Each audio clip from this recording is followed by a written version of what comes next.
Hello, Hi. how you doing? Good. Hey, Jesse. What's up, homies? How you doing? Good. You gonna like have us come in on your client session? We might be able to help. Girl, I don't even know if I can help. These people are so fucked up. I was I'm like, kidding. I would be "Hmm, like, tell me you did more about what? that." Yeah.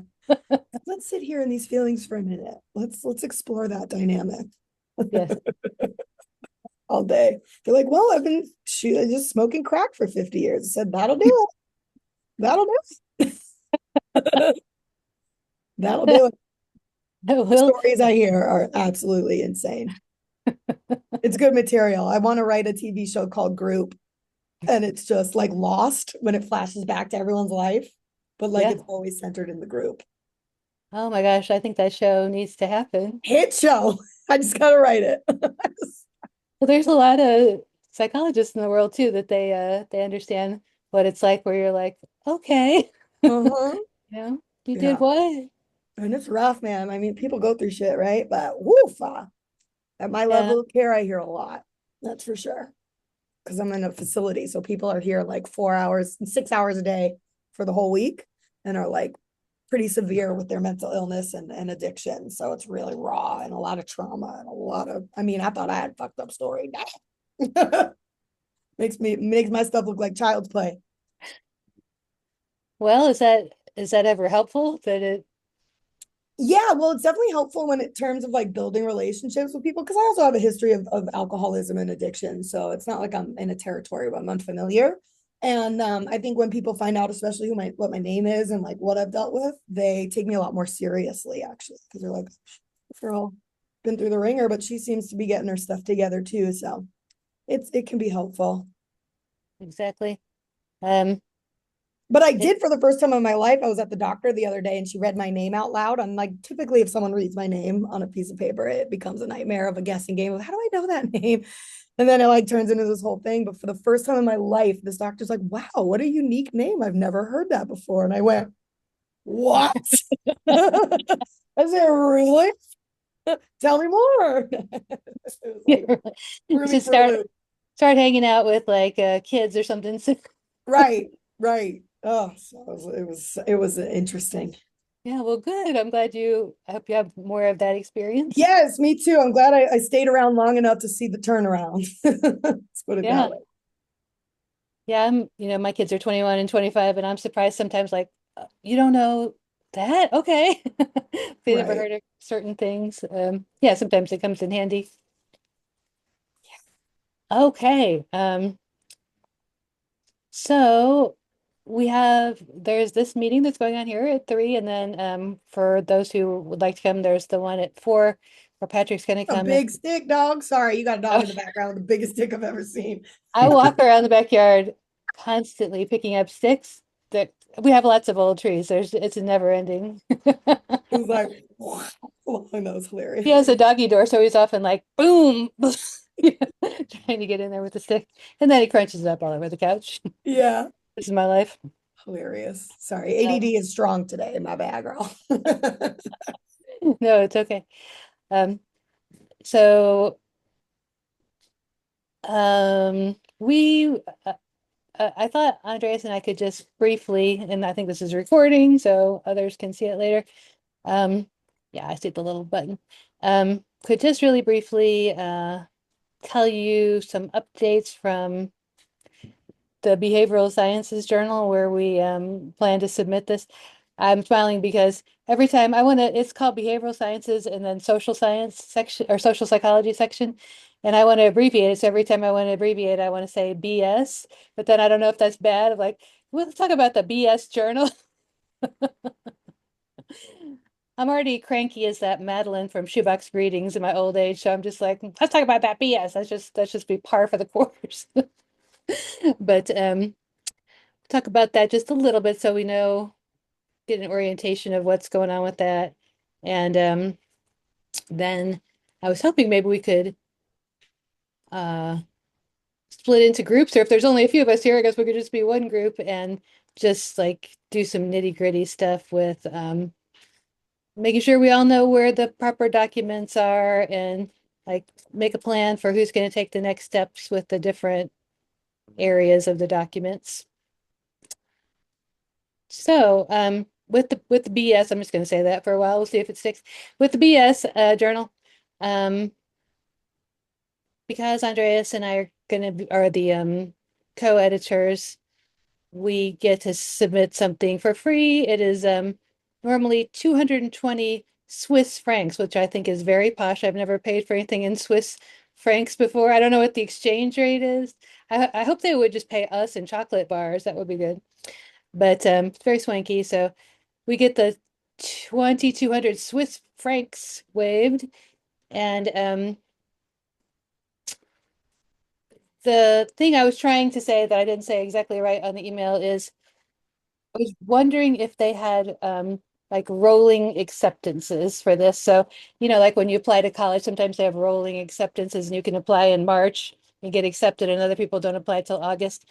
Well, that's the same with this journal. They have rolling. Um, is that what it is, Josh? It's only $281? Yeah.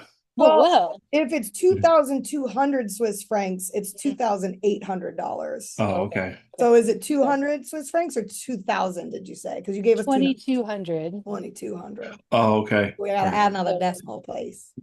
I We're heard the 200 too, though, first, John. the dollar must be ahead though, because we're setting the country on fire. That has an effect on the dollar. I don't know about it. I've never even taken an economics course, but my son has. He tells me these things. Anyway, so the rolling acceptance means that when we get ourselves together and have a document that we are ready to submit, we can submit it. It will immediately go to review. Obviously, not by review by me and Andreas, because that would be not legit. But we can have the journal get someone from their big pool for us, the total strangers. We could recommend someone to them. And Andreas and I haven't talked about this yet, so I don't know which we're going to do. Either is fine with me. I'd be happy to just let them, select random strangers and have it that way.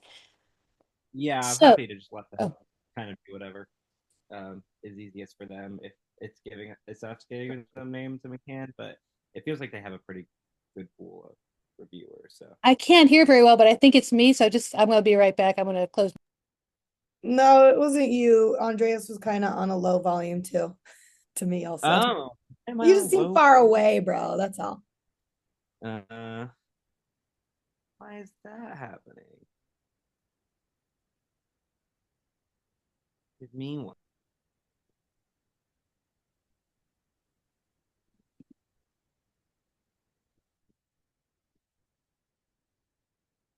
I'm sorry, Andres, were you speaking again? I think he's working on his audio. Yeah, Oh, He was I quiet. There you go. He's back, yeah baby. I went into Zoom and then like the input volume on my mic was like all the way down. I don't know why that was, but sorry about that. But yeah, I was just saying, I think we can just let them pick reviewers for us. They have a bajillion of them, so I yeah. think that that'll be easy. Hmm. Yeah, and we all know reviews can be hit or miss anyway. And I don't want to get into any quagmire where I'm picking someone who's a friend. Like, how good of a friend? Do they have to know your mother? I mean, I don't know what the thing is. Like, if you know them, are they off? So yeah, I'd rather we'll have just as much luck, I'm sure, with random strangers as with anyone. So we might as well let them go for it. Um, so, honestly, I think this should be easier for us to get it accepted than other places, but it's not just whatever we turn in, they're gonna hit print on. So we have to uh give it our best shot as we would, because we want it to be in print and we want people to read what we've been working on, and we want it to look good. Uh so rolling submissions, it can happen anytime now. I took the liberty of writing an abstract. Is far from perfect. It's not complete or anything, but I just Patricia Howe, Hao, the editor who's been working with us, she wanted to know what we were planning so she could know what to expect in terms of submissions. So and we haven't sent out a big list of invitations yet, and we're getting ready to do that. there's a deadline for abstracts, which we have extended till the end of June, and then there's a deadline for papers, which is November 15th or 30th. Can't remember right now, but it's in November anyway. But I yeah, think I'd it's like, or what's maybe that? it is the 15th.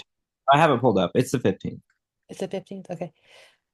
Uh, it's May 13th now, so May, June, July, August, September, October, November. That's 6 months. We definitely don't need 6 months to get this paper finished up and polished, but uh thank you. Um, do we want to set a deadline? Is that arbitrary? A couple of months seems more than reasonable to me. What do y'all think about that? Yeah, I think a couple months is decent. We've already got a big chunk going on, so it's not like we're starting from fresh here. Yeah, we've got Jesse and I can speak to the method and results.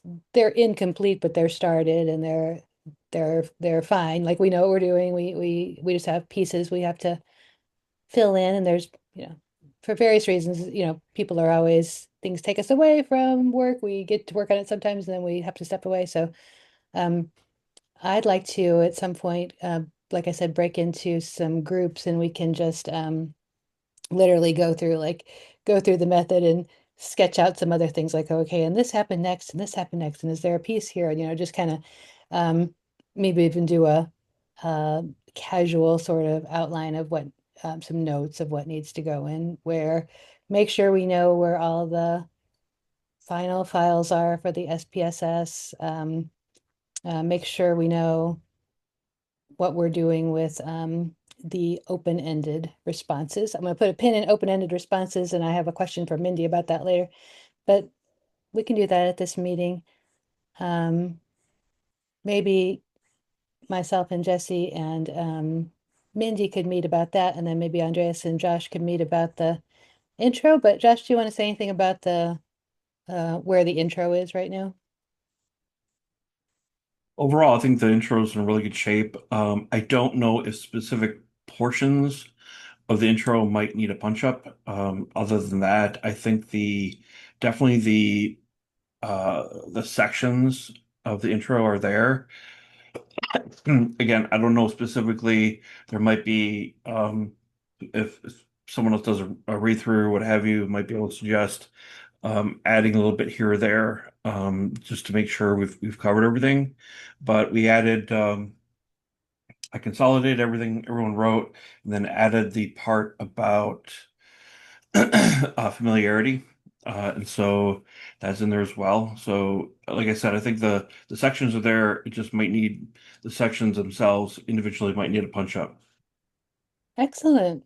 Um, and I don't know if you guys have the same thing, but I often get to a thing where because I have ADD, perhaps, when I'm hyper focused on something, I'm like, this is my entire world. I'm in this, and then I'm putting everything in there. And then I'm like, oh, la, la, la, something's happening over here. And then I like abandon it for a while.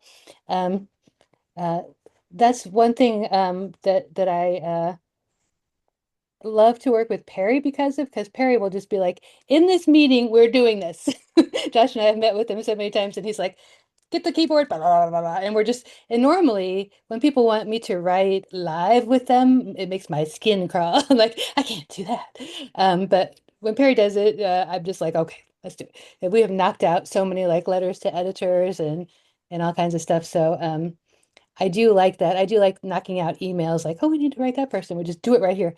Because Andreas and I were talking about this the other day. I know that if I leave and I'm like, I'm writing that person, absolutely, I'm doing that. And then I'll be like, 2 weeks later, well, I haven't done that. So to me, it's good to what you can do when you're live, do that. That's why I want to just get some notes down and talk about, like the method and results while I'm here. Perhaps Andres and Josh, you guys can talk about what's in the intro and reminders of how that leads to the discussion. I'm just going to share my screen here with again, just a draft. It's not great or anything, but it's worth looking at.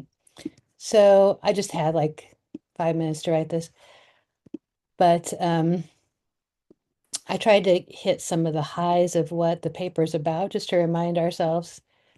Um, so the idea that these are, I put youth in there, that's just a placeholder for they were above a certain age. And we are thinking that the majority of them had a certain type of television experience. And those songs from the Rolling Stone list were mostly of certain eras. So they're not for, this is not for if you're 21 or something. It's people of certain generations, mostly. And starting with, even though we know there's lots of the psychology of music evoke nostalgia, there's research on that. We don't know of any study that's been done with TV theme songs and nostalgia. And that is important because you're overlapping television and everything that goes with that, stories, parasocial relationships, characters, um, the younger part of our lives, and the music itself. So the power of the song itself, the story. There's so many things that we could be evoking there, and it's not just a song or just a show. It's like where they come together. So we did 3 studies. As we know, I kind of just skimmed this, and again, needs to be tightened up. We in some of the work we had people choose songs from a list, and we compared the different ways of phrasing it, songs they did and didn't know very well. And we didn't mostly find an effect of that, those 2 different groups, but we did find that once people were experiencing nostalgia, then that was related to some of those big outcomes that we know about.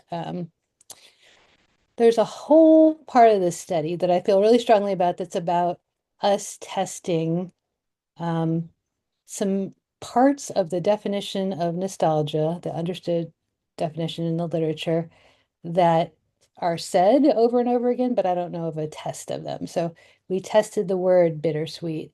We tested the word, what was that other version that people actually liked more? Uh, Sentimental, maybe. Um, and we tested positive and negative because the definition often includes it's a positive leaning thing.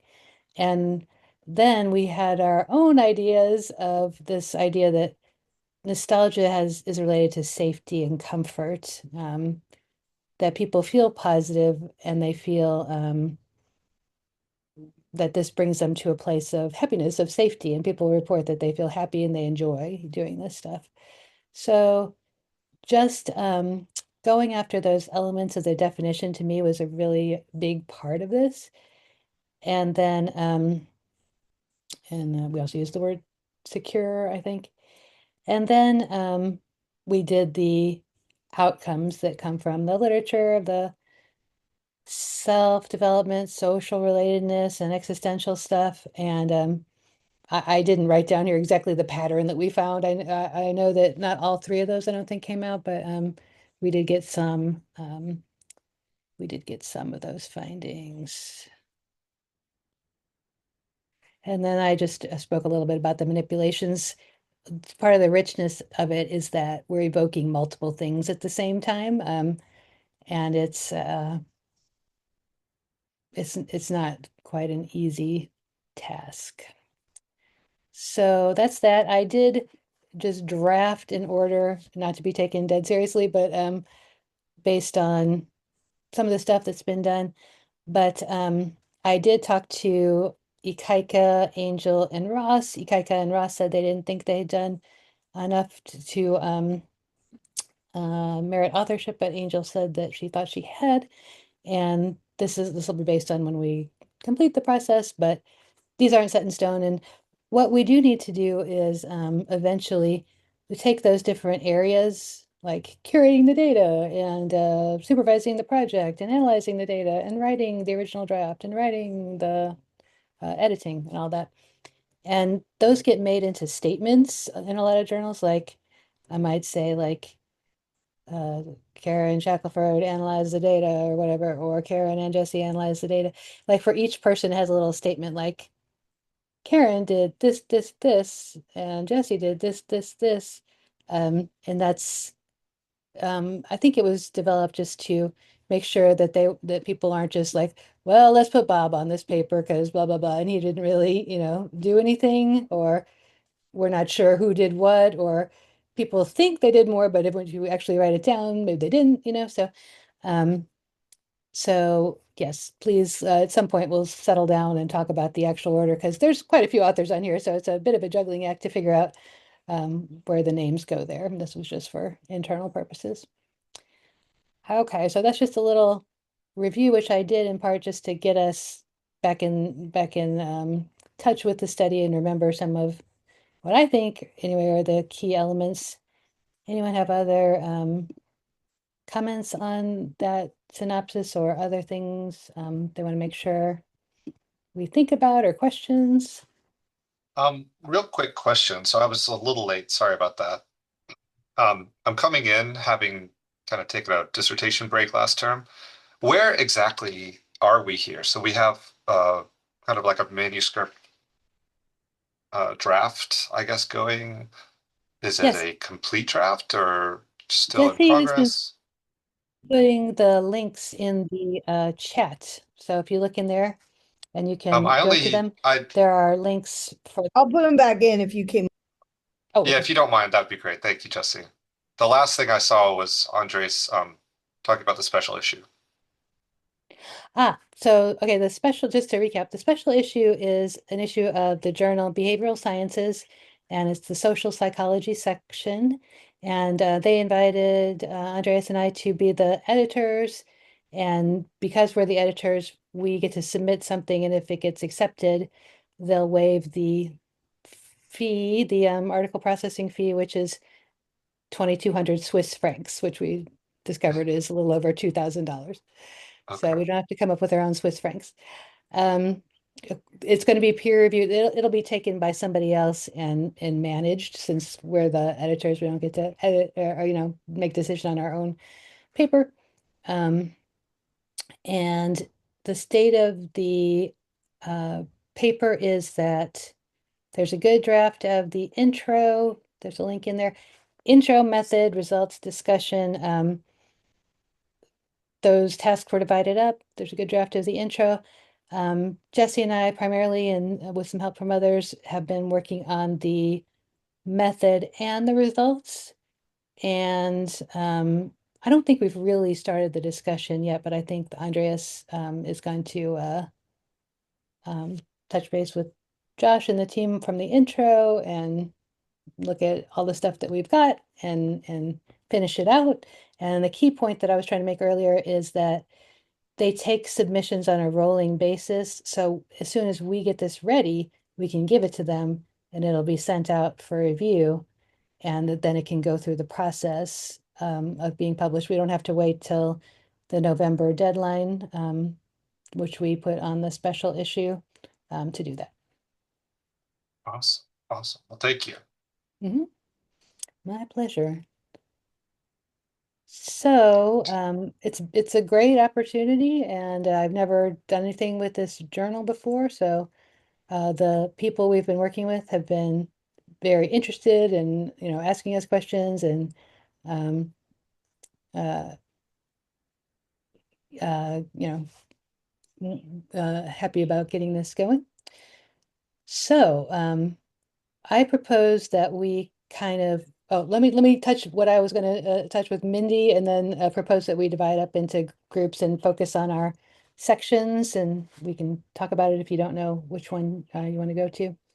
But okay, yes, Mindy, I wanted to talk to you about this. So if y'all remember, we asked some open-ended items, and people for the various studies, some of those studies, there were two groups, like you get the low or the high familiar, I'm just going to use the word familiar, it's probably inaccurate, but the lower high familiar songs.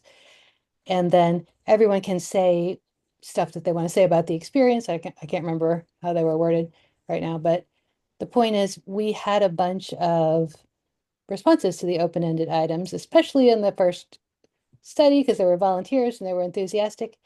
And I just did a chat GPT analysis. I said, hey, here's this data.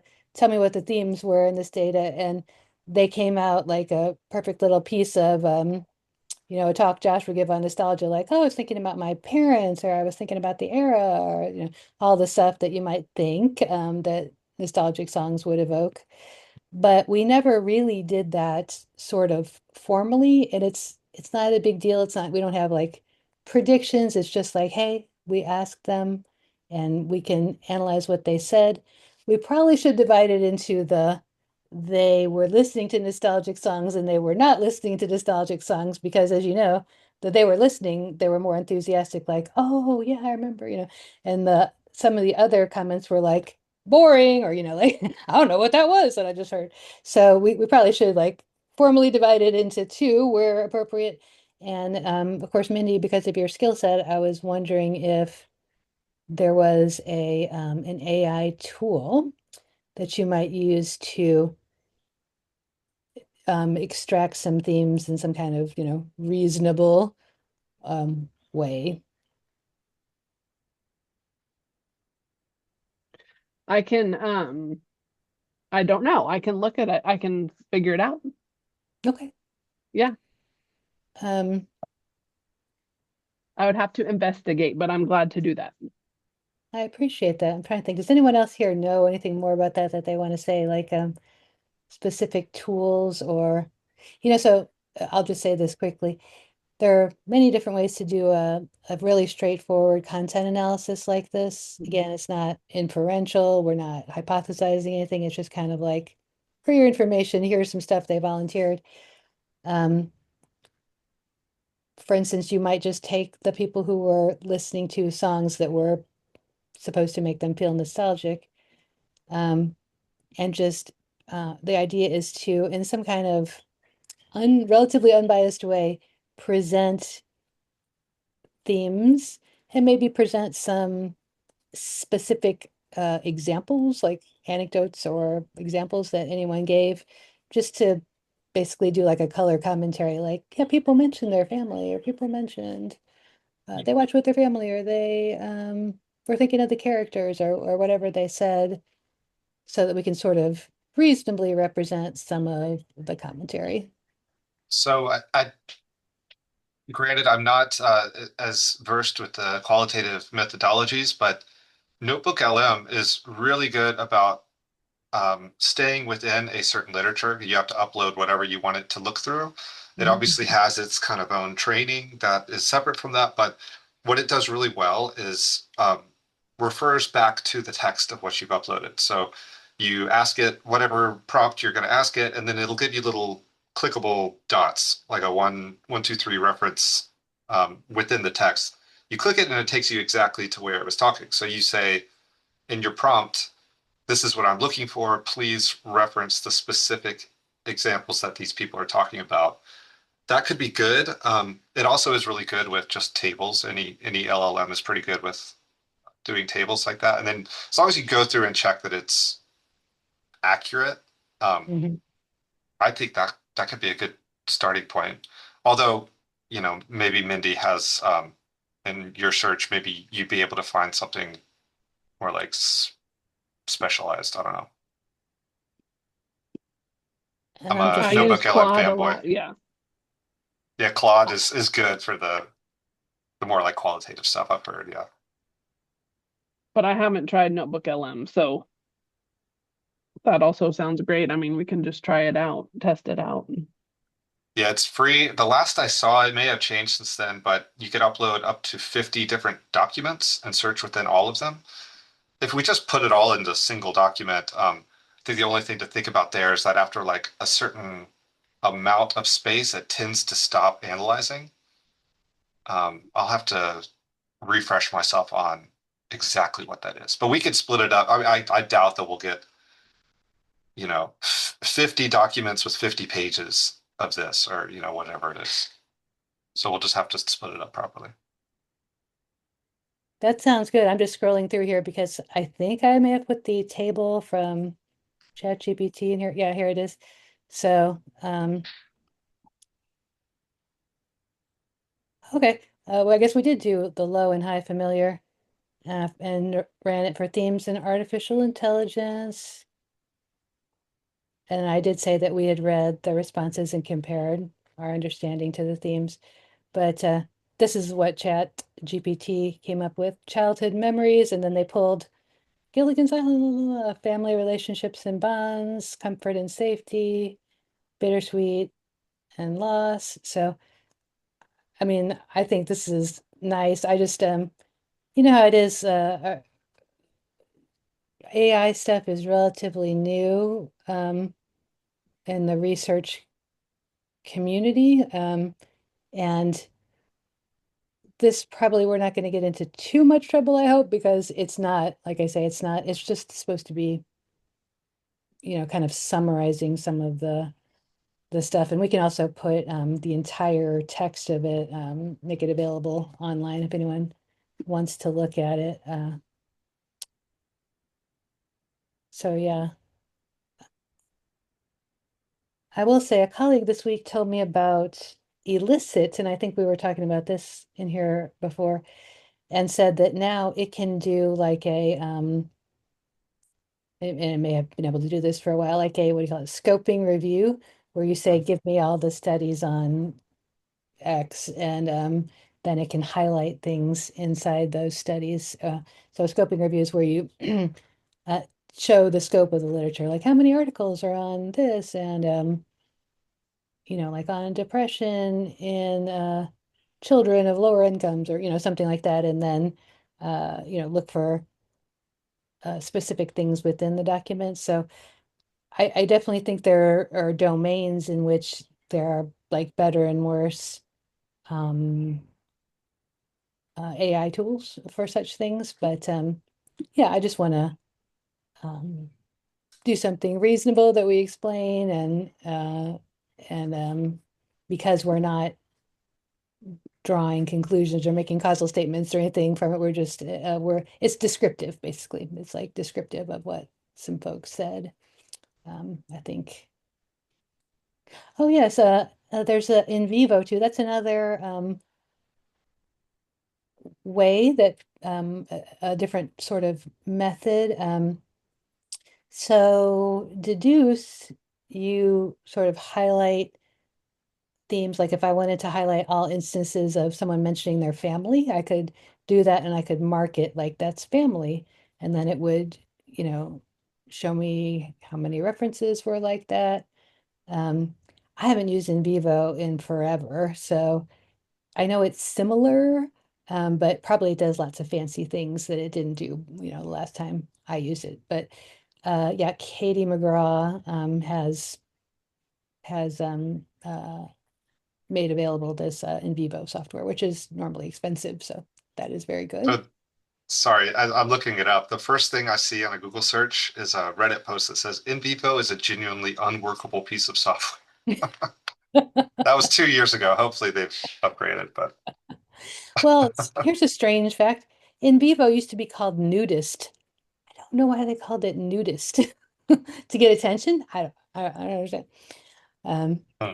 but yeah, this so if you see references to nudist, that is what it is. Um, but yeah, we could try a couple of different things. It's like I say, to me, it's pretty low key, but I love these examples. I just think it's interesting that people spontaneously said these things. So it's fodder for future work. Okay, so unless there's anything else, I suggest we break up into different groups. I could form some little Zoom rooms, and you can choose your room. If I did like, I could do like 4 rooms. I don't know if we're going to talk about the discussion. I don't know if 4 are needed, but one would be the intro. Maybe one would be the intro, two would be the Jesse and I at least talking about the method and results. For example, Stephen and Mindy, you could talk about the this thing that we were just talking about. If you wanted to, I could just do 3 rooms. Does that work? Sure. Okay, everyone join the room that you want to join, and we're using the same link for the qualitative study that starts at 1 Pacific 4 Eastern. Oh, Jesse, you have to run though, don't you? At like halfway through that group. Oh, So okay. at 1:30, I got a jet. Okay. So yeah, we can, if you're coming to that meeting or if you're not, just be aware that that's happening at 4. And now I find my buttons for making breakout rooms. Let participants choose and create 3. So 1 is intro, 2 is method and results, 3 is open-ended tools for analyzing the open-ended data. And of course, you can jump out of a room and visit another room if you want to. So I'm going to go in room number 2. All right. Mindy, I'll join room 3.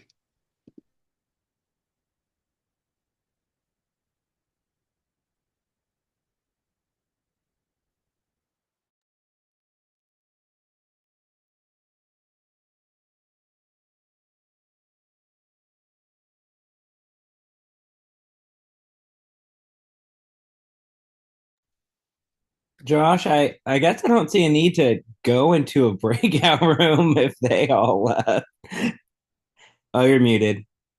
Sorry, yeah, I don't even see where it says join a breakout room. So I'm like, are we already in room 1? It doesn't even say join a breakout room anywhere. I'm looking on my screen. Oh yeah, This is weird. yeah. But I don't think we need to do that. They all Yeah, left. sure, Uh, we can just de facto in here. sure. Uh, so I was just while Karen was talking there, I just started making a little draft for the discussion. Basically, my idea was, well, I guess I was going to ask you about the intro if there was anything you wanted to chat about with that, and then for the discussion, again, I was going to kind of wait. It feels a little hard to know how to discuss the results until they've got all of that sort of settled. But I was just going to start an outline with like, I was going to copy the research questions from the intro and just stick them in a Word document in the discussion folder. And then that way we can kind of start fleshing that out and thinking about it that way. But I'm not super stressed about that at this point. I think it'll take care of itself once everything else sort of falls into place.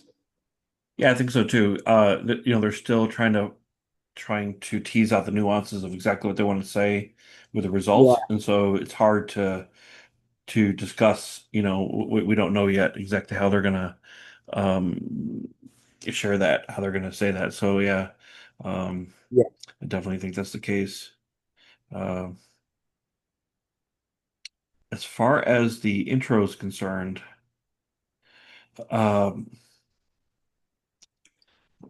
I guess I just need to keep reading through it. I just need, myself and, just others to read through it. And just, as I said, I'm not sure if it has enough of everything. Might need, you know, um, to be punched up in some areas, like to add uh, a little bit more research or perspective.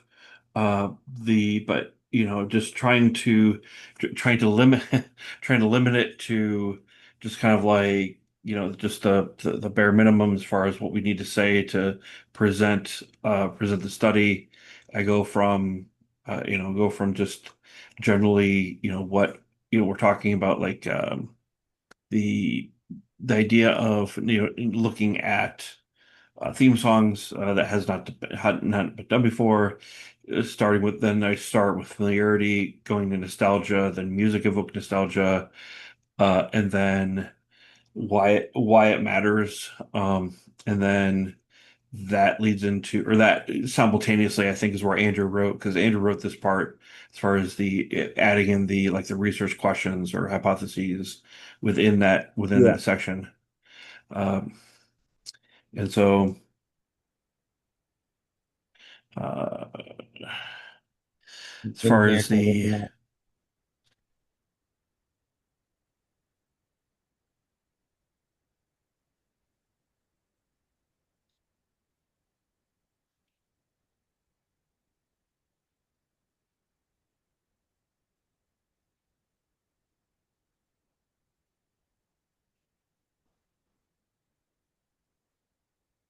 Yeah, I'm kind of peeking through. I feel like this is a really good run through so far. I get what you're saying about trying to keep it. It feels like we're kind of tugging at a bunch of different strings, and it could quickly get the scope of the review could get really crazy really fast. um, so I appreciate you trying to be like, how do we keep it like very straightforward, cover the Yeah, we didn't basics, even get have familiarity in there until Karen was like, "Oh, well, I think we need something about familiarity." I'm like, "Okay, it's we just want to make sure, the minimum possible, less for them to critique to critique." But yeah, so actually, one quick question I had, as far as the overall just I guess formatting of it. So like different manuscripts do it differently, I guess. But I think the traditional, and I may be wrong about this, traditional APA 7 is the hypotheses need to be like there needs to be a space between like the paragraph and the hypotheses needs to be like central, like space between like before and after. That's not how we did it. It's within the paragraph, the hypotheses. Should we keep it like that, or should I change it? um I um my gut is to say you can just leave it, and they'll let us know if for some reason that doesn't vibe. Behavioral sciences is pretty, it's APA formatting, but it's pretty loosey goosey. So Oh, I don't okay. think they're like checking it at that level. Like I don't think in the same way maybe like a true APA journal would be, but I would also hear their argument if people thought that that was just like structurally better, just so that readers in the future will be better able to sort of go through the manuscript and find the hypotheses kind of jumping off the page. But Mhm. that's definitely a subjective decision. I don't feel I wouldn't have thought about this if you wouldn't have brought it up, honestly. I would have just read the That's paragraphs and funny. been That's a like, great insight because your experience it was like, you know, um, you had to have this experience of knowing different, journals or different editors or whatever will do differently. It's like I'm only at the beginning of this, and so far I have gotten feedback. Oh, this should be like this and this. I'm like, okay, just let me whatever you want. Um, and um, but yeah, that's okay. kind of because sometimes it is like there's just so much variation. It's hard to sort of anticipate. Um, but yeah, I'm trying to think. I could pull up my old papers where I have hypotheses. I don't know if I've ever done it in that like true APA way. Personally, honestly, which is a little weird. I probably should. But that's a different issue. So yeah, I think that there's a lot of variation there. So kind of whatever makes the most sense. I like what Andrew wrote here. Um, it reads very well. So I'm kind of Mhm. always like, don't fix what's not broken unless somebody tells you it's broken, and then we can worry about it. Right. Okay. That's sort of my own mantra. Um, cool.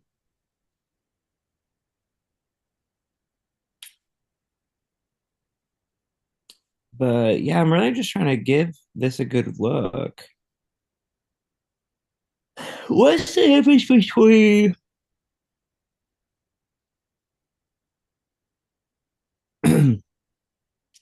the one that you uploaded in March and then this consolidated one. It's the Oh, consolidated okay. one. Yeah, I don't know. What I would, I'm not sure which one you're on the one I'm looking at. So the consolidated intro, it says 51326 is the Yeah. one to look at. Um, I'm not sure. Let me look. Let's see. Does the other one you're talking about say consolidated? Now, the one that said working draft.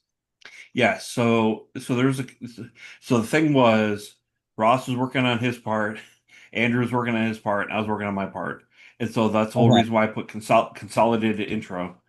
All right. And I had reached out to Karen the other day about rewatching, and then she came back with, "Oh yeah, by the way, the MTV intro, can you make sure that you update the date on it?" It said consolidated, but it had an older date, so I updated the date the other day, just recently, like yesterday or whatever, just to All make sure. She was like, just to make sure that I know that that's the one. And so that's what I did, and I sent her the link. And so, yeah, when it says consolidated, that's the one. I don't know a better word. It's just like I took from everything and I right. cut some things and moved some things around to make Perfect. it flow. Totally, totally, totally. I wanted to make sure that I understood that correctly, Yeah. for sure. Perfect. Then I'm looking at the right thing. Um,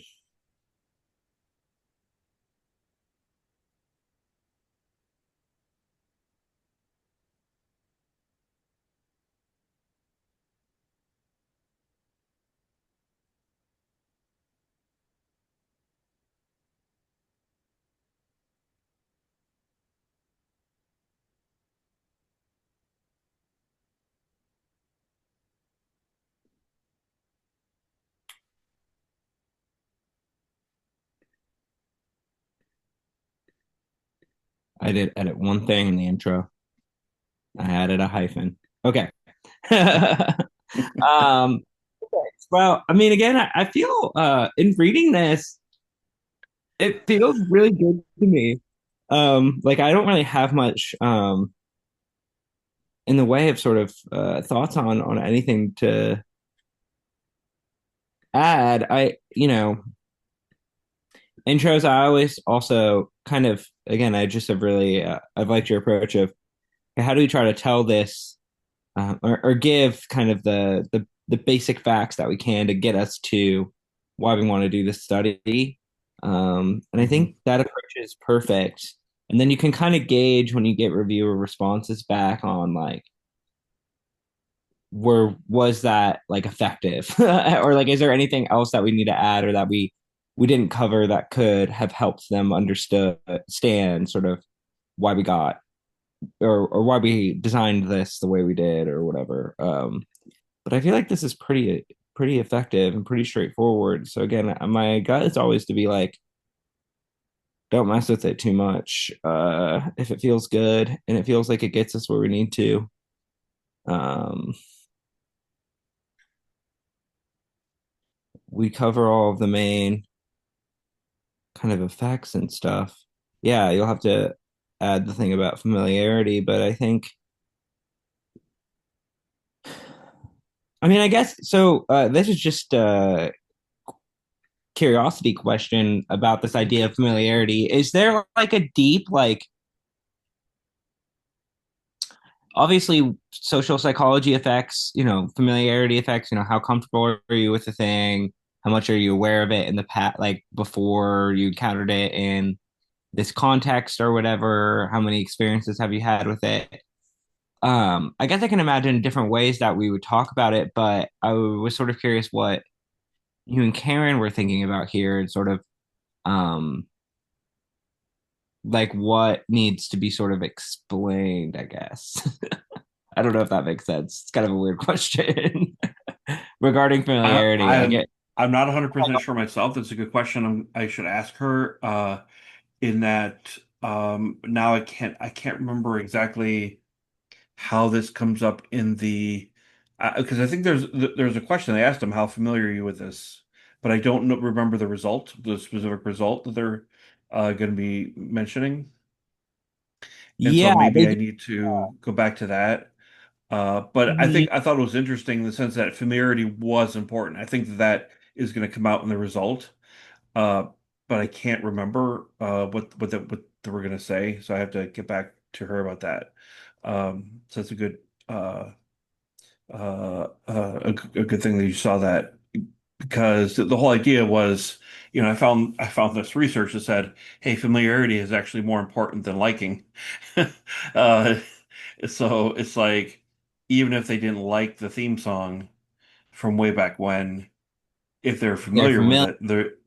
it, they're more likely to lead to experience nostalgia. They're more likely to say they liked it, even if they, or I should say, compared to something unfamiliar. In that Yeah. comparison, that's what they found. So, yeah. That makes sense. Yeah, I'd be curious as to how that's been sort of operationalized in other contexts. I guess that's probably what she wants you to write on. Um, because I remember, yeah, there is that effect where, um, the familiarity. Yeah, I think you pretty much recalled that perfectly from what I remember about what they found. Um, was that if you were familiar with it at all, or like above 4 or whatever on the Likert scale, then like you were pretty much pretty nostalgic for it. And that, yeah, was a significant predictor as opposed to liking the song. Didn't really wasn't a significant predictor when you factored in familiarity. Um, and we talked about that, or I think we've talked about in a couple of different conversations before about you know Star Trek's a good example. Like that song, I don't know. I wouldn't say I like that. It's effective for what it does, but it's not like a jam. Like it's not like something I'm routinely listening to. But it obviously is gonna evoke a sense of nostalgia. Um, just hearing those trumpets play. So, um, that's definitely a very interesting thing. I will make note of that. I think that that's something that we should double down on explaining in the discussion, because that might get a little bit lost in the sauce. And I feel like that's a really subtle thing that's important to remember when we're thinking about the results of this study is I think a really quick heuristic that people have about nostalgia is that it has to be something you like. That's not necessarily true. It has to be something you're familiar with. Or at least that is accessible somehow in some way. Hmm. Um, that might be like a Yeah. future direction, like this idea of familiarity, or at least of like saliency. Like, is it accessible enough to you that it can like push enough of those cognitive buttons for the feeling to like be prompted? And again, liking is one of those buttons, but it's not the only one, and it's you know probably not even the most important one. Familiarity is definitely more important, or at least um, I think that might start to get at. Sorry, I'm just like kind of thinking out loud and processing a lot of stuff, sort of as I try to think about the discussion. Um, it's sort of really interesting because we've talked a lot about how we were like, oh, like feeling nostalgic for things that maybe you didn't directly experience, right? Or like, how do you feel nostalgic about something that like you weren't alive for?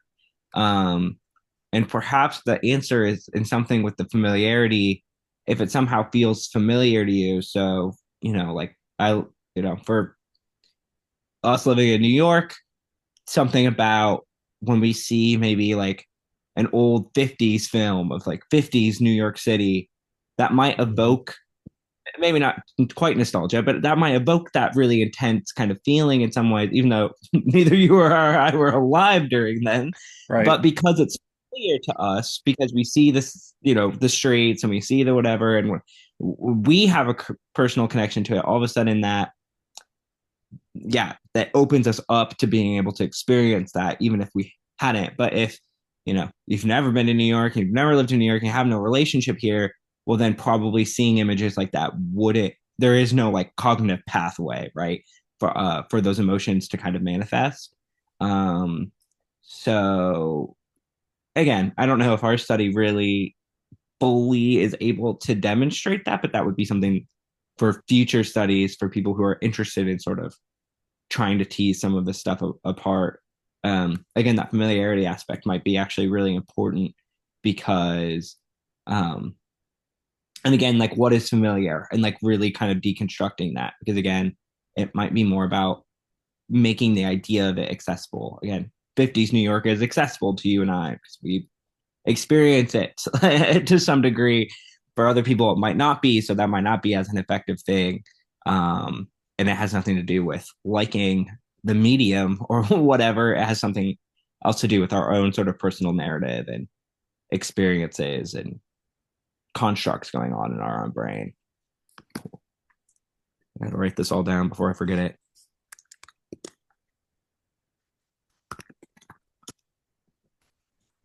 In the first part of that paragraph, the whole idea of just being exposed to it is, it leads to reduced uncertainty, so therefore greater familiarity. And uh, again, the connection between exposure, familiarity. Well, do you really like it? What came first? Kind of chicken or the egg. What came first, the liking or familiarity? Well, it's like it was, when you're exposed, it just becomes something that, especially when Yeah. you're talking about nostalgia, because nostalgia looks in hindsight. So, oh, I know that. So, like what you were talking about, like the New York angle, like how many TV shows have in their opening or closing credits, they'll have a skyline of either New York, like historically New York or Chicago or Boston or whatever, had that skyline. And again, that Yeah, familiarity of those places drawing people totally. in. I don't know. It's interesting. Yeah, I think, Serenity. yeah, hey, folks. Hi. Yeah. Hello.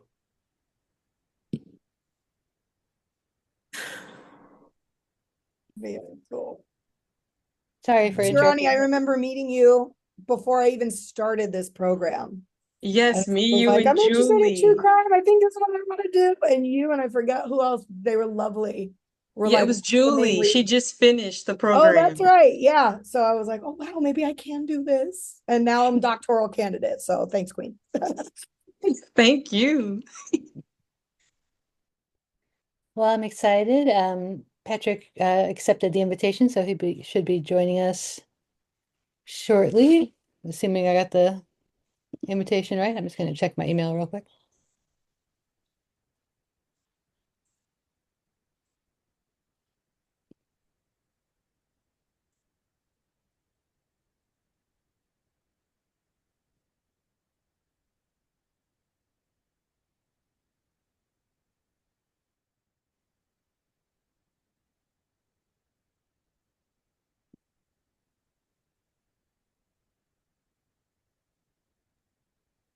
Hey, Patrick. Hey everyone, good to Hi, see welcome. you all. You too. Good to see you too. Yeah, So did who had Patrick for a qualitative research course? I did. Awesome. All oh, right. I so took you the don't even social need me. media one with you, I think. The social media qualitative research methods I took with Patrick. But then I took my other qualitative methods with, I forget his name, but he was a hard ass, but I liked it. Oh, Andy. That's it. Yeah. And I think I took a class with Jocelyn too. Ooh, Oh, nice. Yes, I think I had my qualitative with Jocelyn, but then I had you and Regina for the dissertation course. yeah, Yes. yeah. All right, so we're prepared. So, um, Patrick, I'm so glad you're here and we have your expertise to work on this. we can invite other students and even graduates perhaps to the meeting because this is starting from the very beginning. I thought maybe we would together sort of, hey Russ, Hey, sort of go through briefly what the quantitative studies touched upon, um, and then maybe do a little discussion together. I don't want to rhapsodize into any lecturing, anything here if I can avoid it, but just talk together about some of the ways that designing such a study would differ in qualitative than quantitative. So we just had a meeting of the quantitative group who is writing up the results of the study the studies that kind of we're going to use as a launching pad to think about these qualitative ideas. So a group of us read a lot of literature on music evoked nostalgia and got to know some theories of nostalgia. All of this is in Zotero, where people posted articles and then posted notes that they took on those articles. Different students gave presentations. And I'll drop, let's see, into the chat here one of my favorite articles that Jesse and I were just talking about. So I have it right here. This is okay. So Konstantin Sedikides is one of my mentor Craig's co-authors that he worked with in some of the earlier years. I feel like I might have met him at some point. I don't know. Maybe I just feel like I met him because Craig talked about him a lot. But he is a big name in the literature on the psychology of music evoked nostalgia, also sometimes called music induced nostalgia, but maybe that sounds too like aggressive or something. I'm going to induce nostalgia in you. Um, but anyway, he has a bunch of colleagues who we got to know on paper anyway, people like Tim Wolf and Tim Wildshoot, which is a fantastic name. Every time I say Wildshoot, I think of Yosemite Sam because he's wildly shooting. But this whole group of people have published seemingly every day on the psychology. There's just so many articles, and we've read a whole bunch of them. But this is a favorite of mine. It's from a 2022 special issue of the journal Psychology of Music, and it's celebrating 50 years of the Psychology of Music journal. So in a nutshell, the theory that they talk about includes what the definition of nostalgia is and what some three groups of outcomes from nostalgia. So I'm just doing this off the cuff. Anyone can join in here, but nostalgia is an emotion. It's a positive leaning emotion. It sometimes is marked by being bittersweet. It started out originally when some soldiers in what country was that, Josh? Switzerland. Swiss Switzerland. soldiers who were a long way from That home. sounds right. Swiss soldiers, they were away from home and they were experiencing nostalgia, but people considered that like almost like a disease. Like, what is wrong with them? They have nostalgia. Um, and so part of the literature is kind of covering the concept that the emotion of nostalgia is not a pathology, it's a common emotion. In fact, it's one of the most common emotions experienced in response to music. Um, let's see, what did I miss about it? Okay, so the outcomes in this literature include three main classes of things. One is self-related, like it may even be counterintuitive, but when you feel nostalgia, I say counterintuitive because we think of it as a little bit past leaning. When we experience nostalgia, we also have the drive to self-develop, like to be the best version of ourselves that we can. We tend to want to explore more things. There's some social aspects that nostalgia makes us want to engage in social experiences with others. And then the third one is existential, that nostalgia, the emotion makes us think about the existential questions like what is life about? What is the meaning of life? What do I want to do with my life? What do I want to get out of life? That sort of thing. So all of these experiences of nostalgia are related to, predictive of those very positive, healthy outcomes. So we did some empirical quantitative studies in which we tried to induce nostalgia. We used a list of Rolling Stones top 100 best TV theme songs. It's American publication, of course. And we picked the top 25, and it wasn't easy, but we created a system in Qualtrics that would play different theme songs for them. We did a couple of studies in which we basically tried to verify that those definitions of nostalgia, the parts of it that hadn't really been tested, got tested. So we tested whether nostalgia was positive leaning, and it was. We tested whether nostalgia was related to feeling bittersweet, and it was. It was more related to feeling sentimental than bittersweet. So they say it's a mixed emotion, positive leaning, related to bittersweet. And there's reason to believe that, like that original definition of being far away from home, that home, um, of course, not always, but home is often thought of as a place of comfort and security. And so we tested whether comfort and security were feelings people experienced when they were experiencing nostalgia, and they were. And then we wanted to see if those music evoked nostalgia experiences would predict those three types of outcomes. I forget because I do this thing where I manically run many different regressions and stuff, and then I forget exactly what happened in which one of them. But some of those came true. Josh, do you remember which of those came true? Do not. I think it was the let's see, we did, I can look it up. We just had the paper. Jesse and I were just looking at the paper. Hold on. Beep, beep, beep. Where is it? That is pilot one.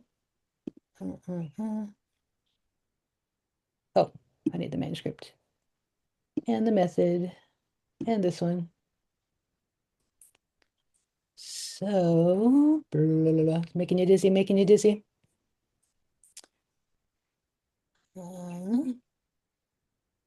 Gotta go to study. First big study. Okay, here we go. So, And just a wait. heads up, you're not sharing your screen, so you Oh, just sound a little crazy. thank you so much. That's an piece of information.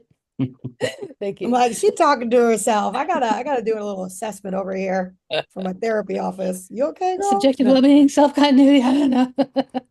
La, la, la. Social connection, self-continuity, and a moderate subjective well-being. So social connectedness and self-continuity, those were the outcomes that we found. And just, we were talking about this last hour, but we also asked people to just wax about the experience that they just did, just some open-ended items. And I had our friend Chad GPT put them into little boxes here to tell us what themes. We're actually redoing this a little bit in a more beefy way, but people who were listening to songs that induce nostalgia talked about things like childhood memories, and they pulled quotes here. Gilligan's Island's my favorite show since childhood, and it reminded me of watching TV with my family, and that was a safe space. I'm a huge Star Trek fan. It shaped my life and all of that. So basically, in a nutshell, when those songs did really make people feel nostalgic, their ratings were pretty strong. We played them some various songs that didn't make them feel nostalgic, and they felt irritated. They said it was creepy and I wanted it to be done with. And we played them the theme from Manimal, and they'll thank us for that forever. But seriously, they felt nostalgic, and when they felt nostalgic, um, uh, that included all the stuff that I mentioned earlier, like safety, security, bittersweet, and positive leaning. And then it was predictive of social connectedness and self-continuity. So I said I wasn't going to lecture. And I just did. Okay. Now I'm gonna go into like a weird mode where I refuse to talk for the rest for the rest of the time. All right. So with that in mind, let's transition to what would one do if one were doing a qualitative study, because one are. So uh what I'd like to do is have me talk less and to I'm gonna throw out some questions here. And this is not meant to be what Sarah Palin would call gotcha questions. It's just a discussion. So if we're doing a qualitative study on nostalgia, do we need to have a hypothesis? No, we don't. Let's see, what else should we talk about? Uh, if we did interviews with people, would we have to have multiple coders code the data and calculate inter-rater reliability? So quick question, are we starting a whole new study Yep. like based off this, or are we qualitatively looking at the old study? New study. Oh, okay. I am hoping that we can agree to do Braun and Clark's thematic analysis, because I know Patrick used the book in some of his classes, and I'm finally reading the book, and it seems to me to be, it has like the steps and it seems very straightforward. Does anyone have any? You can say no. Any discussion about that? Any other approach you might like to take? Okay. So instead of a hypothesis, what is what do you need to start with in terms of framing a qualitative investigation on this general topic? Well, I guess it's good to distinguish if we want to do a survey and have them type in answers, or if we're doing like, one-on-one interviews with people. Or if we're looking just at like people's comments on social media about these things, that's an option too, where we can do a qualitative analysis on that. So I'm gonna mute myself and just stare at y'all until other people. It's my Can I like one-on-one interviews, because I've done one-on-one interviews and have had survey responses. And like the survey, it took a lot of follow-up to kind of figure out like what were their thoughts, like if we tried to reach out to a participant versus like the one-on-one people opens up longer, and they're more talkative when they're with like a human being. But again, that's just something that I like, but I'm open to whatever because I've done both, but I like the one-on-one interviews. When we had originally conceived this idea moving forward, like a qualitative study, I know you can do qualitative, like, so like data scraping and stuff from social media. I assumed we were going to do interviews. It doesn't mean we have to, but I assumed that we would talk to people to find out their experiences with nostalgic uh, programming and songs. Uh, and so. But you could do a thematic analysis with, scraping a bunch of data. That's certainly possible. I think an important thing to consider in choosing what kind of data to use is, although we're not going to have a hypothesis, to think about what we want to know.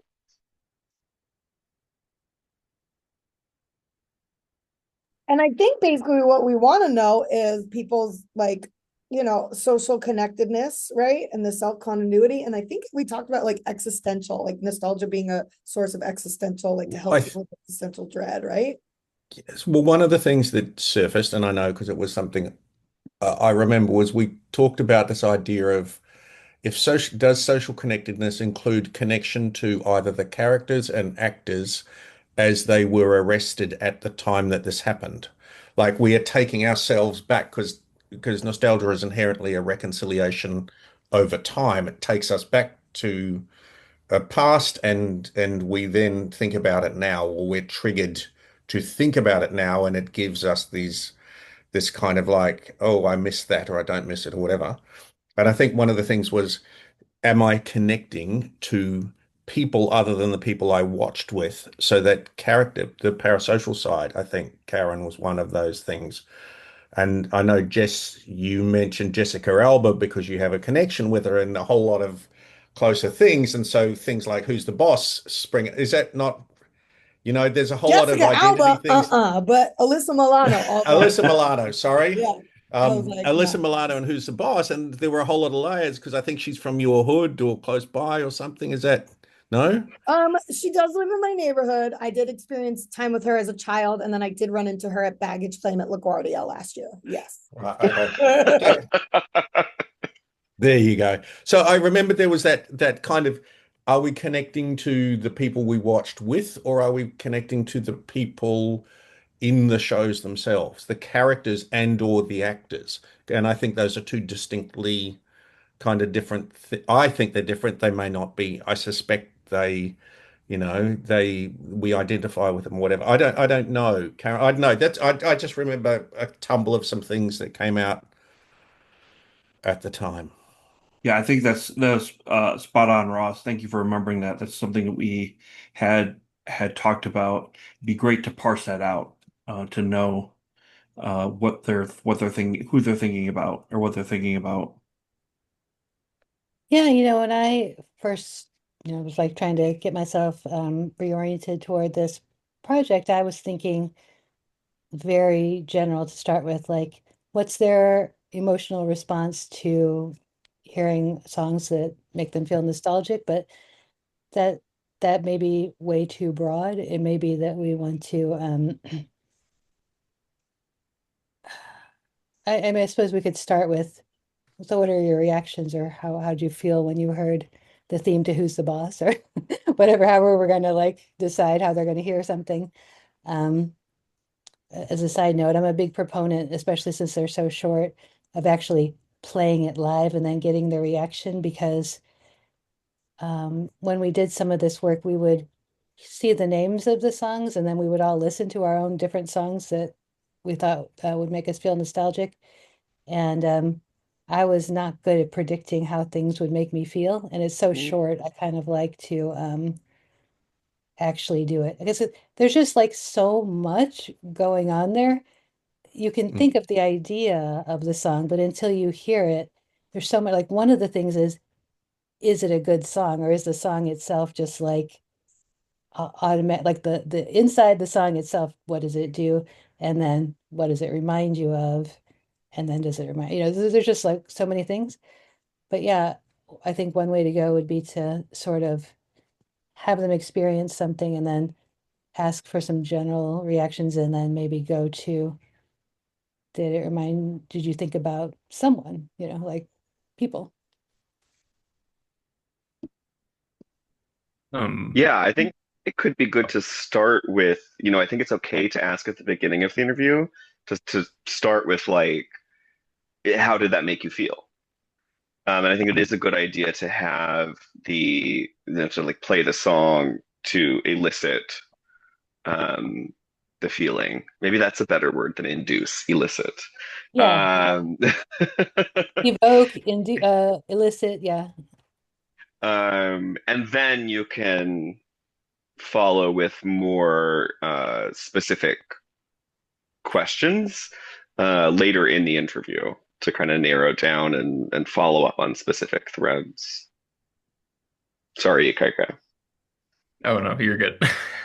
You definitely take precedence. Well, because my thought was just going to kind of be, again, I don't know if it's like you said, we maybe only need 12 to 20. And so depending on how many you'd really need to make this effective, I wonder if there's any place for like some kind of grounded theory, like a critical constructivist, where it's kind of like there's this idea of a social basis of meaning and meaning generation. And so it's kind of like you said, oh, maybe we interview and maybe there's a preliminary round of interviewing where it's just like, let's get the landscape of like everything we're trying to think about in this space, and then pull the themes from that, and then use that to inform like maybe a more robust round of interview that's a little more focused. I don't know if, yeah, that comment is open for critique Yeah, I from like anybody. that, Ikaika, because what that made me think of too was just like culturally, like how different cultures also maybe watch different shows, absorb different shows, connect to different shows, obviously, right? So there could be room for that as well, which we didn't really get into in the quantitative stuff. I like Ruthell and Jocelson's approach, like of there's a narrative element, like once you say, hey, the topic is, nostalgia, evoking music, theme songs, then you kind of let them go where they're going rather than tell them where to go to an extent, I suppose. But I do like what you just said, Ikaika, about doing some preliminary things and just kind of finding out, because part of the whole process is listening and finding out because you just don't know. I don't even know about my own self. I learned from this experience that, so one of the songs I picked was the theme song from One Day at a Time, which is a show about in the 70s. People got divorced, moms went back to work and all this kind of stuff. And so that was like an iconic cultural theme of my 0 to 10 years of um, after divorce, the wife goes back to work, and now it's not the 50s anymore, so we don't think she's supposed to be home with a blender, but we're like, hey, is she supposed to be in this office? So when I heard that song, I was like teary-eyed almost, like kind of overwhelmed. And it's a very positive song too, like we're gonna take it one day at a time, it's gonna be okay. Um, so if you just mentioned that to me, I'd be like, oh, cute, but then I hear it and I'm like, oh my God. So, Well, and I think you that know, points to, oh, sorry. oh no, please go.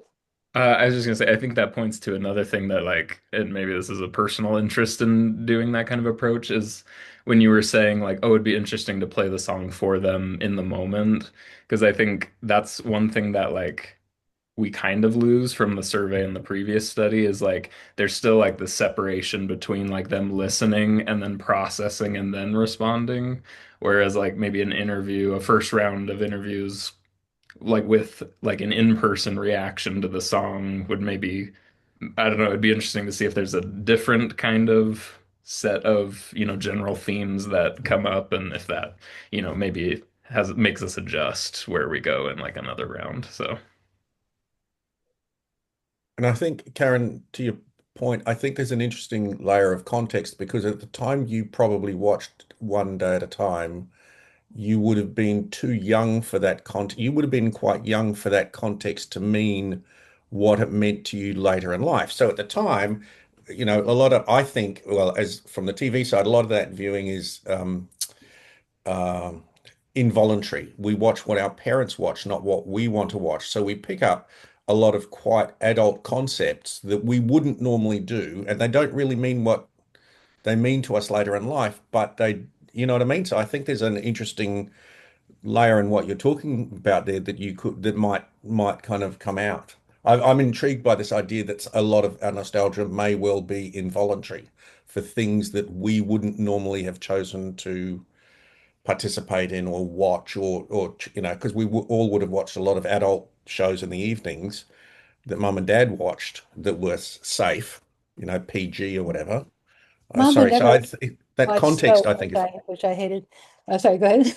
no, I was just saying I think the context, the original context and then the later context is an interesting thing that might come out of what we're talking about. Yeah, so I was 0 to 10 in the 1970s, and I don't remember exactly when I would have been watching this. I was probably younger than the two daughters on the show. But at the time, I think it was my mom is divorced and she works. And so it was from the kid perspective. But then, of course, I'm watching it now and I have kids who are grown. So, you're like revisiting it and thinking now from me as an adult woman, I can understand the mom's perspective. So yeah, it may, and some shows are silly, like I don't know, Saved by the Bell or something like that. Maybe you're not like we can all name our own silly shows, or some shows are silly, but they're still like profound to us for some reason. So Another aspect to this, Andreas and I were just talking about this when we were meeting with the intro, is that familiarity, you familiarity itself could mean more liking or more nostalgia. So like when you're a child, if your parents are watching a show and you routinely heard a song from that show, but you didn't like the song or the show, just because you're familiar with it, years later, it might be nostalgic for you. And that would be interesting to see if talking to people if they felt that way. Yeah, I also gave the example of like the Star Trek theme song is very iconic and very nostalgic. But when I get in my car, am I turning my Spotify on and blasting the Star Trek theme song and like partying? No. So like my level of how much I like the song, right, is different than it being this vessel to I like Patrick's word elicit, to elicit this feeling of nostalgia, and again this idea of familiarity. And then some people hopped in Josh and I's conversation sort of as we were talking about it. The other example that I think that we were interested in with this idea of familiarity was, how much does the kind of the nostalgic constructs need to be familiar to you? So Josh and I are talking about, like, for example, like if Josh and I see some videos of 1950s New York, like that means something to us, or Patrick, right? Like because we experience it, we right, like live it to some degree. So like there's a familiarity there, even if we didn't directly experience that time frame, right, or what it was like to live there, or were alive during that time. Seeing that does evoke some sense of nostalgia to some degree. Whereas for other people, it might not mean anything. They've never walked down that street. They've never seen that building in 2026 compared to 1956 or whatever, right? So, all these I think are really kind of interesting different threads. Obviously, one interview. We can't unpack all of this stuff. But those would be the kinds of things that I think would be interesting to sort of start to ask people and to see if by getting them to elaborate on that, we can see some of these different elements of, again, I think the heuristic for nostalgia is like something I liked from the past. But it's way more complex than that, I think. So I have a question about like what are we imagining for like when playing the songs? Like would participants like pick or choose, a song or say like what things they were familiar with? Because I was thinking, some of these like the Star Trek theme song is one of the ones I was thinking of, but like the show you were talking about, Karen, I've never heard of. And so yeah, I don't know what that would look like, what people have been imagining. Yeah, in the earlier studies, we showed them this Rolling Stone top, there's a Rolling Stone top 100 list that was compiled in the last, I don't know, 2 or 3 years, best theme songs ever. But we also, uh, my idea was like you have to be about 40 or over for those to really fit. I mean, this is not exactly right because there is some variety. We could also give them prompts of other, like pick anything, or like when I way back in the day when I did a video game study and I was asking them to name the top 3 video games they played most often. I What I did at that time was I went to a video game store and I wrote every title down in that entire store. Look at me. I had energy in those days. But nowadays you just Google it or something. But I do like to give people examples because if you're like, tell me a theme song that makes you nostalgic, I just dead cold, I'd be like, you know. So another thing is you could like pull up YouTube or something, but that has its own thing because then do you show the footage with it or not?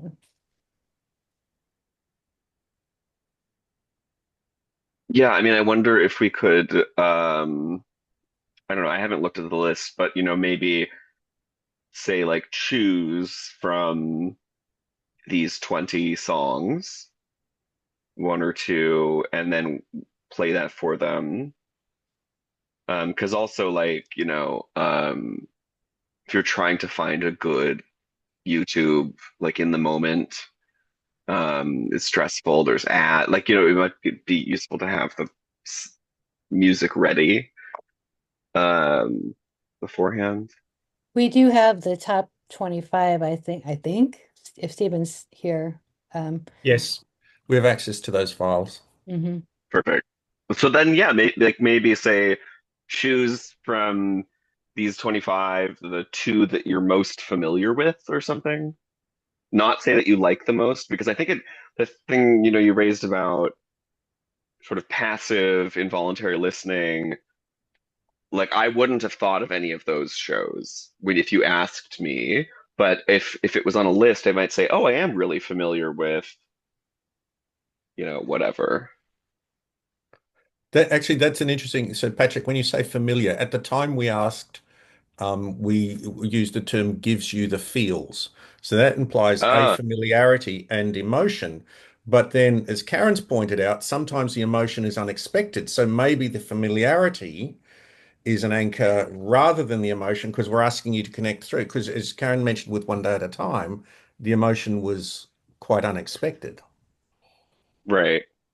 So you might not have thought, Karen, at the time that that would give you the feels in the way that we asked it. Is that fair or not fair or? Yeah, I thought that it would be because I watched it a lot. I thought that it would be nostalgic, but I didn't think that I would be like tearing up when I watched it. So, yeah, I was saying that it's kind of like Dan Gilbert's affective forecasting, that we're not so great at guessing what we'll feel about something. And you know how music, I just think there's such a big difference between just hearing a title and experiencing the song. Like sometimes maybe it's similar to what you thought, like, but maybe sometimes it's not. And of course it could change. Um, but I did put the list for the best TV theme songs of all time in the chat. Part of the rationale for that is that we were going for people who may have had maybe of the age where they remember sort of sitting on the sofa with their family watching the show on the television set, whereas things have changed over time with the delivery of media and how people watch things.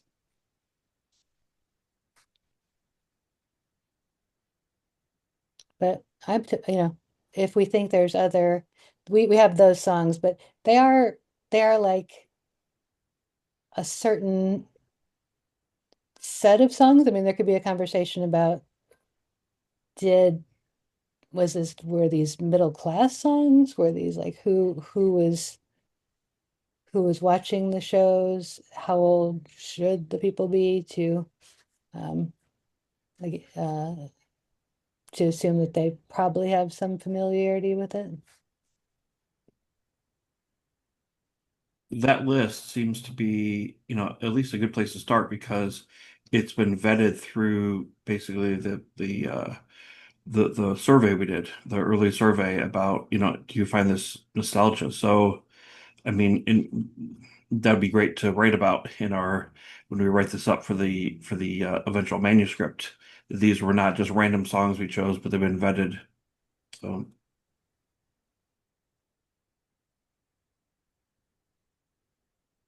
Yeah, and they were picked to be the best TV theme songs by these Rolling Stones people. And I think Ross, you remember some of the details about that, like the song had to be decent or something. But There sometimes, was yeah, oh, go ahead, please. Yeah, no, no, you're right. So it had to be musically interesting or musically of quality because it's a music magazine. It had to be culturally relevant, and then there was some other, and it was Rolling Stones as critical arbiters of culture, as in their cultural role, saying this was an important song or a well beloved song at the time. So there was a kind of a critical musical value, and then there was a kind of a cultural connection. And you know, in a way that they could do that the rest of us probably couldn't do.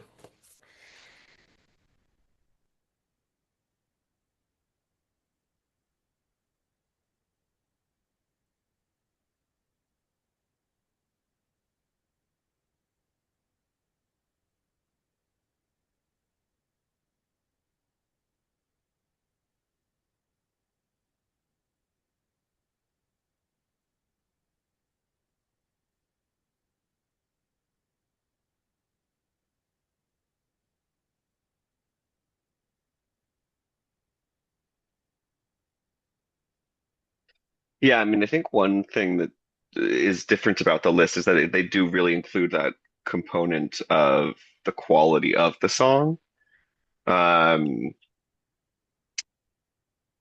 which is not necessarily a bad thing, but you know, just I wouldn't have thought of that myself. You know, like there's some not musically great songs that might evoke or you know elicit a lot of feeling from me. But I think it is a good starting place, you know. Um, And there's, yeah, you're right, Patrick. But there's a whole separate thing which we wouldn't go into, which is how a well-crafted song evokes its own emotion. It's mournful or it's cheerful and yes. all of that. And so quite often they played a role in the success. And so that musicality, which is a whole separate piece of nostalgic kind of is it's a valuable little piece in its own. Yeah, actually, and because that crossed my mind, I was also thinking of a show or two where the theme song is fantastic, but like the show is meh, in my Mm. opinion. And so, um, yeah, the song itself does play a role, and I that was kind of in the back of my mind. I didn't want to like bring that up as a confounding aspect since we don't have variables, a compounding dynamic or phenomenon. But you know, I think it is that the song itself can elicit a certain kind of emotion. And I was even thinking, you know, like the Star Trek Next Generation theme song makes me feel it's very grand and, you know, and then Elevated. makes me feel kind of sad about the state of the world today compared to what I thought it would be when I was a kid watching Star Trek The Next Generation and then, you know, I don't know. Scrolling through that list was really interesting. And now I have the Sopranos theme song stuck in my head or opening. And Karen, I think I remember there was a discussion about songs that became pop or that were pop outside of the show. Where did we land with that? Can you remember how that went? I thought that I know we discussed removing some that were sort of hits on the radio. And like, this is not a good example because I think Angel knows this, but something about the Golden Girls theme. I can't remember if it was a theme, like it was on the radio first, or if it was the Golden Girls theme first. But some songs are actual songs. Like I guess the Friends theme is an actual top 40 hit. Um, but to me, like in this qualitative study, I don't know if it matters so much as long as the person says that will make them feel something. Yeah, and just like how we're trying to parse out, so like if they have a sociality to the song or to the show it's connected with, whether that's autobiographical, we're trying to say, well, is it autobiographical or is it parasocial? We can also parse out, well, is it more the music or is it the message of the song? You know, what exactly uh makes you feel nostalgic. Maybe that word might be too on the nose, but you get what I'm saying. So like we could parse that out.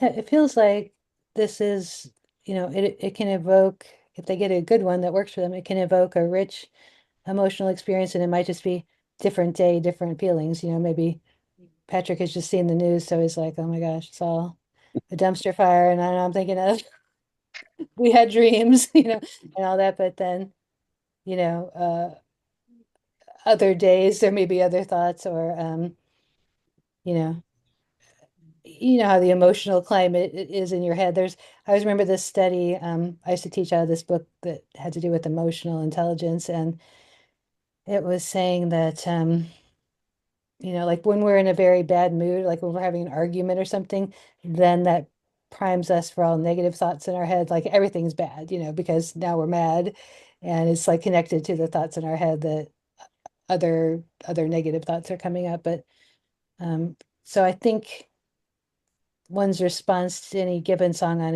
any given day is its own thing, but yeah, we could certainly say like, what are you feeling strongly today? Like, if anything, are you really starting to think like, Mr. Spock, I need to talk about that? Or are you thinking some other aspect of it? That's what I was thinking earlier when you all were talking about like playing it live. Like before playing it, just asking them like how the song made you feel to see if like the verbal description matches the emotional response like after actually hearing it. Because like someone can ask me my favorite theme song and I can like talk about it. But then hearing it, like so to see the difference between that, that verbal response versus what you saw emotionally. And then I'm new to this group, so I don't know, y'all probably talked about it before, but when Patrick was talking about the different theme songs, I'm like, the current favorite shows of mine right now, they don't even have theme songs. So even just talking about the concept theme songs feels nostalgic because I was like, every show I'm watching right now, it just cuts on. And I'm like, whoa. So just hearing the word theme song is nostalgic. And then one other thing, I was talking to someone in December about something unrelated project, but we were talking about like TV shows and stuff like that. And she was talking about like the golden black era of TV. And then she sent me this YouTube link and she was like, it's a game that sometimes when I'm feeling low, I go and play this game where they play a clip of the song and then you have to guess what the theme song is.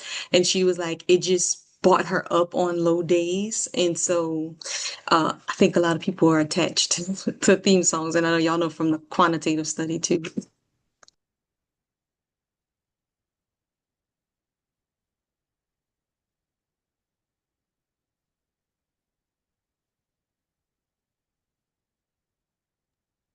Yeah, I do think the age group of the people we select, while we're not trying to generalize or anything, it's just to me, one way to go is make them 40-ish and above, because of the affordances of the media. Like when I was a kid, there was no fast forwarding during the theme song. We would hear the theme song, or then when we got VCRs, you could have, but we're not gonna.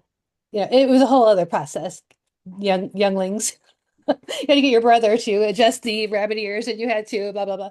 So, but now it's like skip theme song. I'm like, what? But if I was watching a bunch of episodes, I suppose I might skip the theme song every time. But anyway, um, it is like a moment in time to some extent. I think that a certain age group of people, maybe we're more prone to nostalgia, because the older you get, the more opportunities for nostalgia you can have. But also that the affordances of the technology, it would have been a wild dream to think we had like a little rectangle in our pocket that we're going to play a show on. We were we were in front of the wooden TV set that the TV man had to come in the room. The TV man is always showing you his rear end with putting in the other TV tube. So it is a certain era, but we don't have to do that era. We would just have to think through who does this make sense for, if we're still sticking with TV theme songs, and is it fine to do a set of people who are whatever age, and is there still does that term still make sense for I would brand say new show? like people like from like 1990 Like I think that is like a sweet spot. Like so the 30s, like people in their 30s and beyond probably would appreciate like because I was looking at the list like that you sent, like the TV show, like all that, like the 90s shows. And so I think anybody from like maybe that 90 and beyond era. Yeah, I think And we there's could always get like all of reruns and things like, I saw the Mhm. Gilligan's Island theme song on there, and I never watched Gilligan's Island when it was on, obviously, but I like it makes me think of singing that song at Boy Scout camp, like in the early 2000s, late 90s, or some of them, yeah, seeing in syndication or whatever. So I wonder about that as well.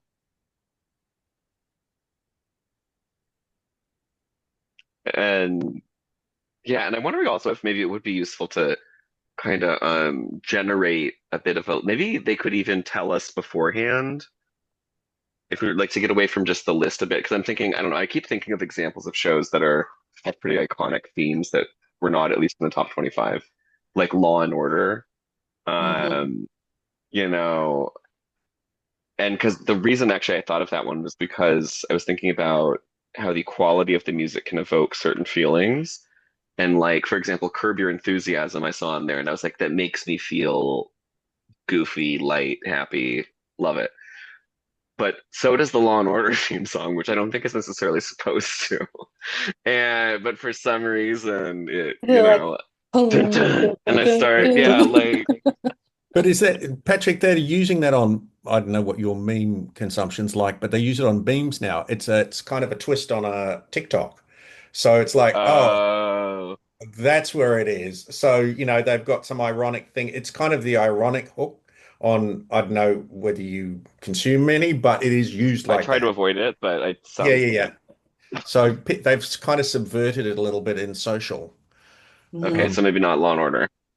But And Law and Order, they did have like a dance, but I guess that goes back to like TikTok. Some of these theme shows have like TikTok trend dances that have emerged with Mm, the new culture. hmm.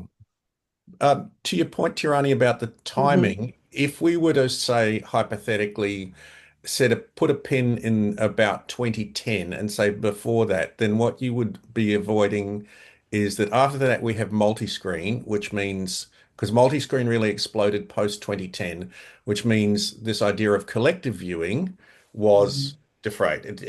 We became far more individualized.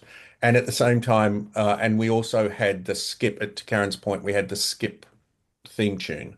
So that whole digital from when Netflix emerged in 2015-ish, we had skip theme song. And it's like, okay, well, we can't really trigger stuff like that, unless people chose to watch it.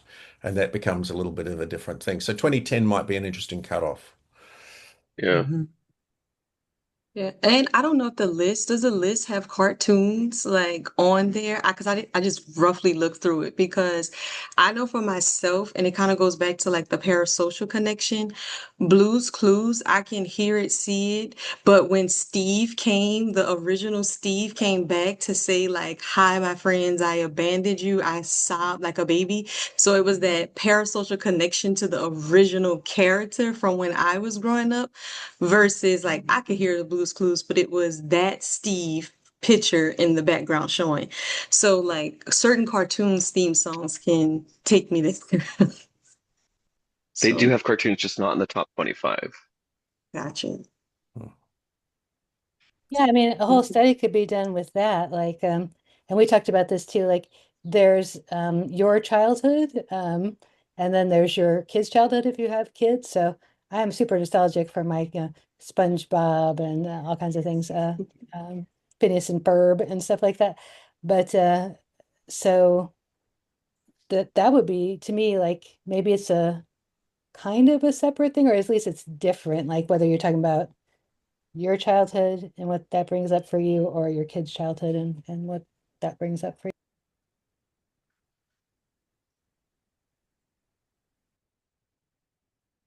Phineas and Ferb is number 70. Oh, it is? That should be Yeah. higher. It's 104 days of summer vacation.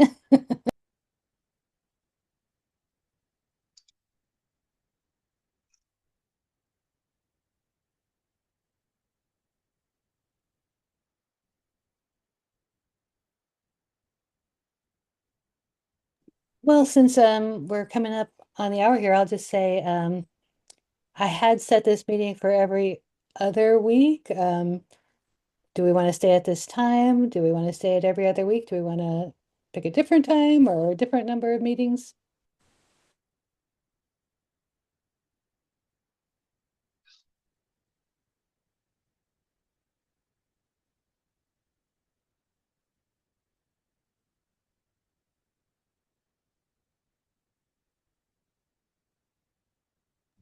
I mean, I guess as much as we have work to do and squeeze learning out of, however everybody's time works out, I'm down to meet more often or yeah, every other week or whenever.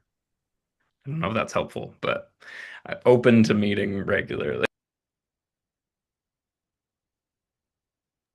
I second that. This time is great for me. Every other week, every week, every month. Uh, here, whatever works for y'all. I'm up for anything. I'm having ADD and I'm wondering if how Patrick feels about Patrick Star on SpongeBob. Do you know Patrick Star? I certainly do. Um, Not my favorite name sake. Yeah. Um, That was that really made very me feel some relevant. kind of way. Okay, how are you feeling? Tell us more. I this I'm time kidding. is good for me. Every other week works better because on the other weeks than this week, I have a class at 3, which will probably go late. So would run into the beginning. It sounds like most of us have had some readings and qualitative research and thematic analysis, but maybe before next week, if you haven't ever, you want to take a look at one of the Braun and Clark books, or there's an article, or Patrick can give us all kinds of references, I'm sure. Um, and we can all refresh our memories if we have had it in the past. But yeah, it sounds like there's some seems like there's some interest in going that way in which they hear some songs and we're kind of interested in the social aspects. Is that did I hear that correctly?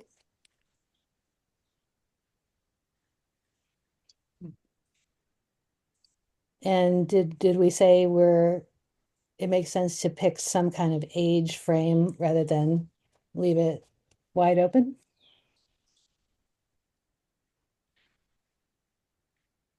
I think I would suggest maybe put a baseline younger age because I think it would be really interesting to talk to some older people about their experiences and how far back does it take? Are we taking them back to the 60s and and what do they recall? I think there's something.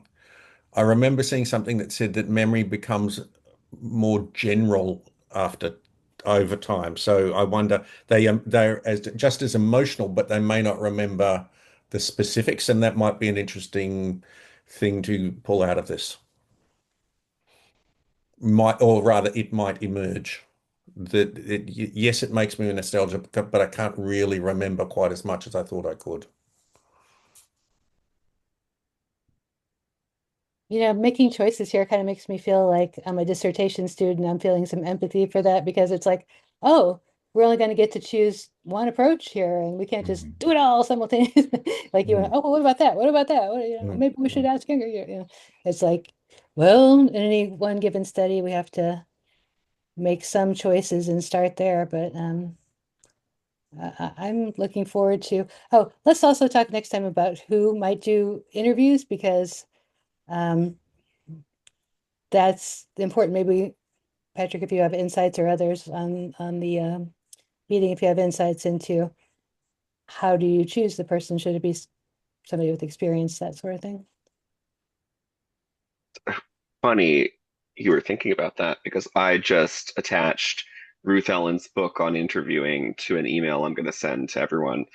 Um, which I think is like the best intro to interviewing. Um, I think we can do it lots of different ways. You know, I know Ikaika, from when you were in my lab, everyone kind of did based on like schedule. Because that was the biggest hurdle sometimes. It was trying to find like when the participant was free and when one of us was free. So it is easier to though if in some ways if just like one person is doing all of them or two people. But yeah, we can do it any way we want. Oh, so uh, it's not a no-no to just have multiple people doing it. Oh, definitely not a no-no. You want to like have people kind of be on all on the same page.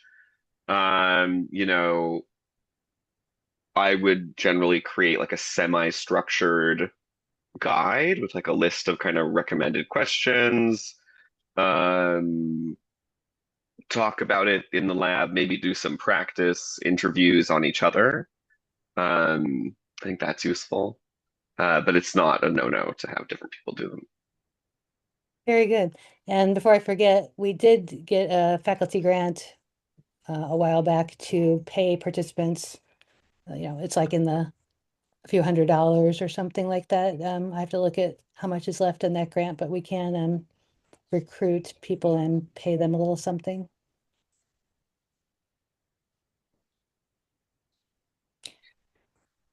Well, Patrick, I'm sorry I mentioned Patrick Starr. I didn't mean to take you down that road. Flashback to high school. I love SpongeBob because I think he's so sweet himself, You know. SpongeBob. Yeah. And I think Um, it's pretty deep when you actually look into it.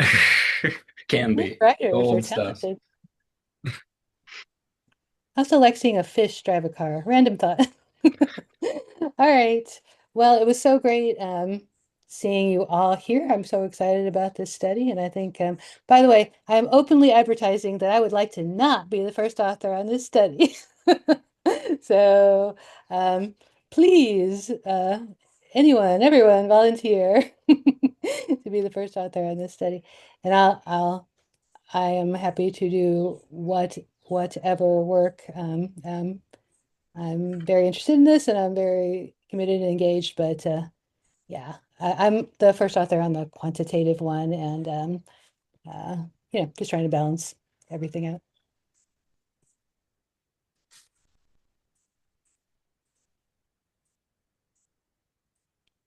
All right. Well, then uh, I think I sent out the meeting that recurred every 2 weeks. I'll check that. And so we should be back here in 2 weeks to do more. It's a great start. Cool. All right, thanks everybody. Cheers, everyone. Doing 2 weeks. Bye. Oh.